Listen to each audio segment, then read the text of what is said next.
Voilà, retour à ces jeux. On vous parle de la journée Évasion qui revient au Stade de France pour une 10e édition placée sous le signe de l'olympisme cette année. Rendez-vous placé donc sous le signe de ces jeux. 4000 enfants malades et ou en situation de handicap accompagnés de leur famille passent en mode supporter des Bleus ce mercredi. Une respiration sportive, ludique, festive proposée par l'association Premier de Cordée qui fête précisément cette année ses 25 ans. On va retrouver tout de suite en direct du Stade de France qu'on n'avait pas revu depuis un certain temps. Benoît Perrochet, pas vous Benoît, mais le stade. Benoît qui couvrait pour nous donc cette journée spéciale entourée, on n'a pas forcément l'habitude, de milliers d'enfants. Absolument, et vous l'avez rappelé Elisabeth, cette association Premier de Cordée qui fête cette année ses 25 ans d'existence et qui a réuni pour l'occasion 4000 enfants de toute la région parisienne pour découvrir, redécouvrir, année olympique et paralympique oblige, 25 disciplines ici autour du Stade de France. Alors il y a du surf, il y a du paratennis, il y a du football, il y a du handball, il y a de la boxe, du judo, à peu près tout pour tous les goûts. Et je suis avec Grace. Bonjour Grace. Tu as 27 ans et je crois que tu arrives toi aussi de la région parisienne, tu es de Saint-Denis, hein, c'est ça? Oui, je suis de Saint-Denis. Et donc tu découvres, toi aussi, tu redécouvres des disciplines? Oui, c'est un peu ça aussi. Qu'est-ce que tu as découvert aujourd'hui ce matin? J'ai fait... j'ai été dans des stands différents où j'ai pu faire du foot, j'ai pu faire du lancer de sac aussi.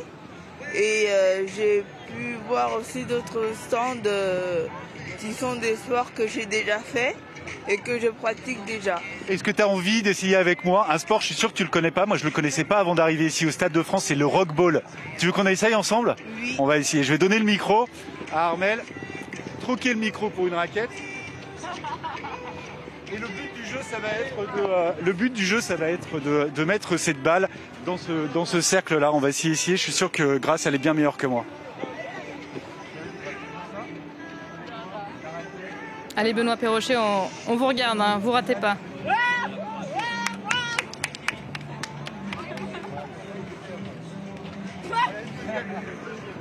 Bon, c'était facile Benoît en même temps.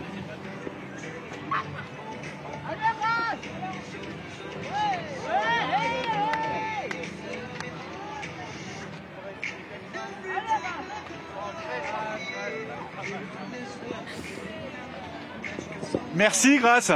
On va la laisser s'entraîner encore un petit peu. On va continuer cette journée évidemment. On peut vous laisser vous et amuser, cette journée, sinon, elle ne serait Benoît. pas la même. Elle ne serait pas la même, Elisabeth, cette journée, sans les parrains de cette association. Il y a Thierry Omeyer, il y a Arsène Wenger, l'ancien manager d'Arsenal qui était là. Et puis je suis avec la directrice de l'association, Nathalie Péchala. C'est une vraie réussite, une nouvelle fois, cette journée, Nathalie. Ouais, c'est une belle édition, ça tombe bien. On fête nos 10 ans aujourd'hui de Journée Évasion, évidemment, parce que l'association a 25 ans. Et on a plus de 4000 enfants qui viennent découvrir donc, plus de 30 disciplines sportives. On voit des sourires sur les visages et il y a beaucoup de bonne humeur et de partage aujourd'hui. Alors c'est une année particulière, Nathalie, l'année 2024, l'année des Jeux olympiques, l'année des Jeux paralympiques. C'est l'occasion aussi pour vous de donner un coup de projecteur sur le handicap et de changer le regard peut-être aussi des Français. Oui, alors nous, le coup de projecteur sur les enfants en situation de handicap qui font malgré tout de l'activité physique, c'est notre combat au quotidien, parce que d'habitude on intervient au cœur même des structures hospitalières, mais là, c'est vrai qu'avec Paris 2024, on invite les enfants à venir découvrir la nouvelle piste d'athlée qui accueillera les JO et JP. Donc Jeux Olympiques et Jeux Paralympiques, ils peuvent visiter les vestiaires. Et ce qu'on a envie, c'est aussi de donner envie à tous ces enfants d'encourager, de soutenir l'équipe de France et de se mettre dès à présent dans la peau d'un supporter. Voilà, c'est un moment évidemment de partage. Merci Nathalie Péchala d'avoir été avec nous, d'avoir répondu à nos questions aujourd'hui.